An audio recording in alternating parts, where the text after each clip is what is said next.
जय हिंद दोस्तों, welcome to my YouTube channel बफेल आदर्श में आपका स्वागत है। आज हम चर्चा करेंगे मध्य प्रदेश के कुछ सामान्य तथ्यों के बारे में, यानी सामान्य ज्ञान के बारे में। आज इस वीडियो में हम आपको बताएंगे मध्य प्रदेश के सामान्य ज्ञान के बारे में। यहाँ पे हम आइए कुछ डिटेल से चर्चा करते हैं। मध्य प्रदेश के बारे में हम चर्चा करेंगे। राज्य का नाम क्या है? राज्य का नाम है मध्य प्रदेश। सबसे पहले फर्स्ट पॉइंट में हम यही जानेंगे राज्य का नाम क्या है। तो सभी को पता है, जैसे राज्य का नाम है मध्य प्रदेश। सेकेंड में आता है राज्य का उपनाम। तो राज्य का उपनाम क्या है? राज्य के बहुत सारे उपनाम दिए गए हैं, जैसे यहाँ पे लिखा हुआ है, देखिए, नदियों का मायका। नदियों का मायका भी मध्य प्रदेश राज्य को कहा जाता है। क्यों कहा जाता है? क्योंकि यहाँ से मध्य प्रदेश राज्य से बहुत सारी नदियों का उद्गम स्थल है। अभी दूसरा नाम आता है उपनाम में सोयाबीन राज्य। सोयाबीन राज्य क्यों कहते हैं? क्योंकि मध्य प्रदेश में बहुत ज्यादा सोयाबीन का उत्पादन किया जाता है, इसलिए सोयाबीन राज्य भी कहा जाता है। अभी तीसरे नंबर में आता है हृदय प्रदेश। हृदय प्रदेश क्यों कहा जाता है?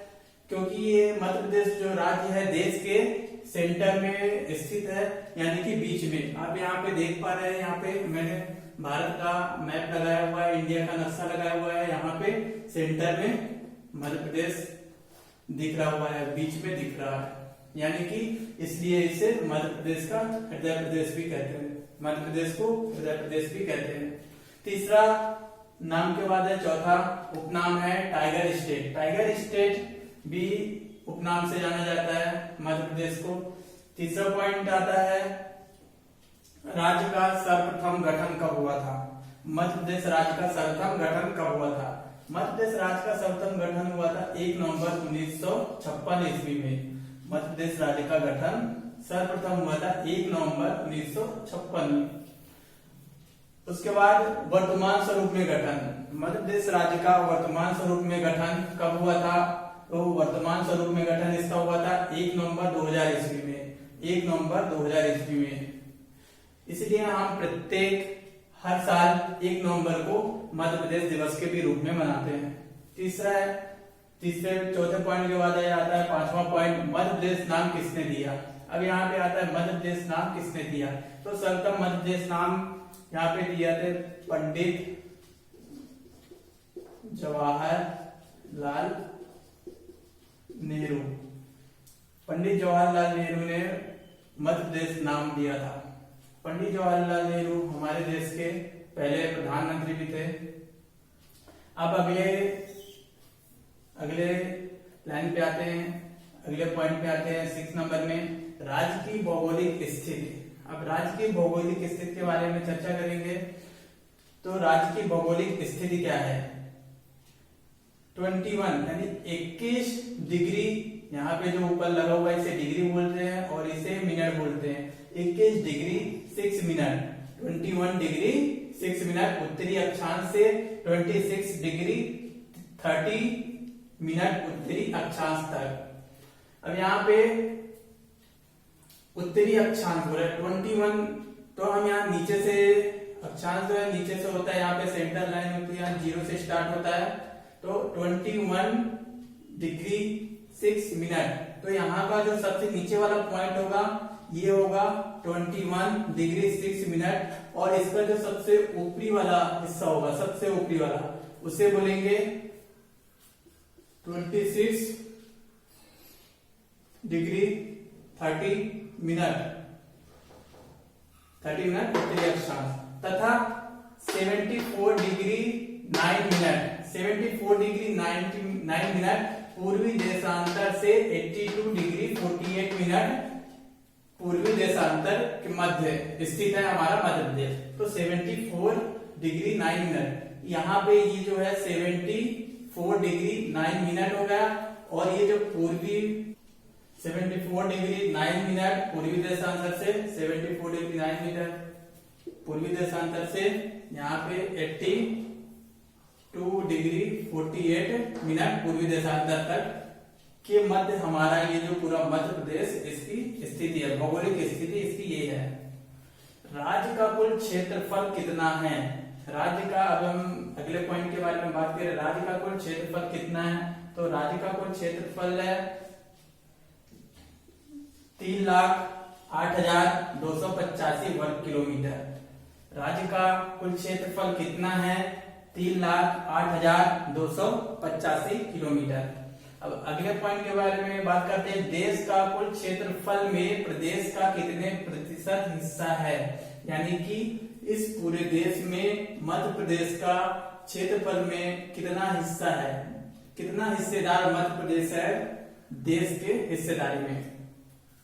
तो यहाँ पे है 9.38%, यानी कि देश के 100% में से 9.38% जो हिस्सा है वो मध्य प्रदेश का है। मध्य प्रदेश का क्षेत्रफल है इस पूरे देश में।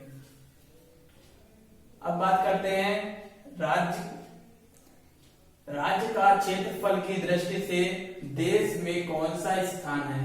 अब राज्य का क्षेत्रफल की दृष्टि से देश में कौन सा स्थान है, तो यहाँ पे द्वितीय स्थान है। ले आते हैं पॉइंट में, राज्य का उत्तर से दक्षिण विस्तार कितना है।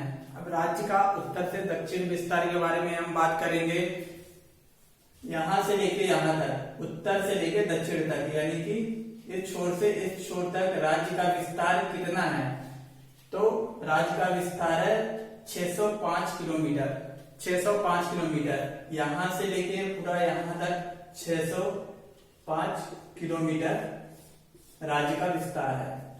अब अगले आते हैं पॉइंट में, राज्य का पूर्व से पश्चिम विस्तार कितना है। राज्य का पूर्व से, राज्य का ये पूर्व हो गया, पूर्व से लेके पश्चिम तक कितना विस्तार है, यहां से यहां तक।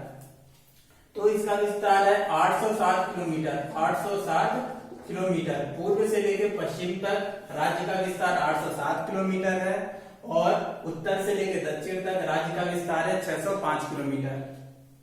अब आते हैं अगले पॉइंट में, राज्य की सीमा कितने राज्यों से मिलती है। अब बात करते हैं मध्य प्रदेश राज्य की सीमा कितने राज्यों से मिलती है, कितने राज्यों को टच करती है। तो यहाँ पे 5 राज्यों को टच करती है। मध्य प्रदेश राज्य की सीमा 5 राज्यों को टच करती है। कौन कौन से राज्य हैं उनके बारे में भी हम बात कर लेते हैं। तो यहाँ पे देखेंगे वेस्ट, यानी कि पश्चिम में 2 राज्य यहाँ पे, एक गुजरात हो गया, एक राजस्थान, 2 राज्यों से मिलती है।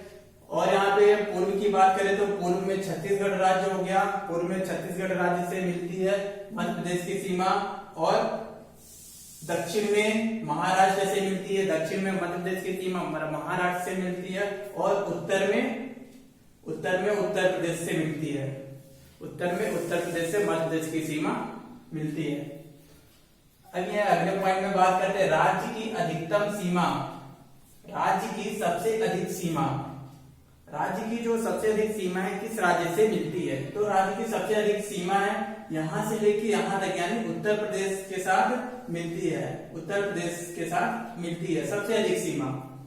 और राज्य की सबसे कम सीमा यानी न्यूनतम सीमा किस राज्य के साथ मिलती है। तो राज्य की सबसे न्यूनतम सीमा हमारे गुजरात राज्य के साथ मिलती है, सबसे कम सीमा यहां से लेके यहां तक, बस इतना ही मध्य प्रदेश की जो सीमा है गुजरात के साथ मिलती है। अगला पॉइंट है, नेक्स्ट पॉइंट के बारे में बात करें तो कुल जिले, मध्य प्रदेश राज्य में कुल जिले कितने हैं, 52 यानी 52 जिले हैं। अब अगले पॉइंट आता है कुल संभाग कितने हैं, मध्य प्रदेश में कुल संभाग कितने हैं। तो मध्य प्रदेश में संभाग है 10, और 10वां संभाग जो है जून 2008 में बनाया गया था शेड्यूल को। अगले पॉइंट के बारे में बात करें, क्षेत्रफल की दृष्टि से बड़ा जिला कौन सा है। मध्य प्रदेश का क्षेत्रफल की दृष्टि से सबसे बड़ा जिला कौन सा है। सबसे बड़ा जिला है छिंदवाड़ा। मध्य प्रदेश का सबसे बड़ा जिला छिंदवाड़ा है। क्षेत्रफल, अगले पॉइंट में आते हैं, क्षेत्रफल की दृष्टि से सबसे छोटा जिला कौन सा है। क्षेत्रफल की दृष्टि से मध्य प्रदेश राज्य का सबसे छोटा जिला है निवाड़ी। अगले पॉइंट में आते हैं, क्षेत्रफल की दृष्टि से बड़ा संभाग कौन सा है। क्षेत्रफल की दृष्टि से मध्य प्रदेश का सबसे बड़ा संभाग कौन सा है। तो सबसे बड़ा संभाग है जबलपुर। इसके आगे वाले अगले पॉइंट में आते हैं, सबसे छोटा संभाग, मध्य प्रदेश का सबसे छोटा संभाग कौन सा है? मध्य प्रदेश का सबसे छोटा संभाग है चंबल। अगला पॉइंट है, मध्य प्रदेश की सबसे बड़ी तहसील कौन सी है? मध्य प्रदेश की सबसे बड़ी तहसील कौन सी है? क्षेत्रफल की दृष्टि से इंदौर है। क्षेत्रफल की दृष्टि से सबसे बड़ी तहसील मध्य प्रदेश की इंदौर है। अब अगले पॉइंट के बारे में बात करें, मध्य प्रदेश की क्षेत्रफल की दृष्टि से सबसे छोटी तहसील कौन सी है? क्षेत्रफल की दृष्टि से सबसे छोटी तहसील कौन सी है? तो अजयगढ़ है, यह पन्ना में है। अजयगढ़ जो है क्षेत्रफल की दृष्टि से सबसे छोटी तहसील। उम्मीद करता हूँ आपको यह सब मध्य प्रदेश सामान्य ज्ञान के बारे में जो भी हमने बताया वो समझ में आया होगा। ये सब जो डाटा हमने कलेक्ट किया है, ये सब न्यू डाटा कलेक्ट करके आपके सामने हमने रखा है। उम्मीद करता हूँ आपको यह पूरी जानकारी अच्छी लगी होगी, समझ में आई होगी। प्लीज इसे लाइक करें, इस वीडियो को शेयर करें, सब्सक्राइब करें और मिलते हैं नेक्स्ट वीडियो में। जय हिंद।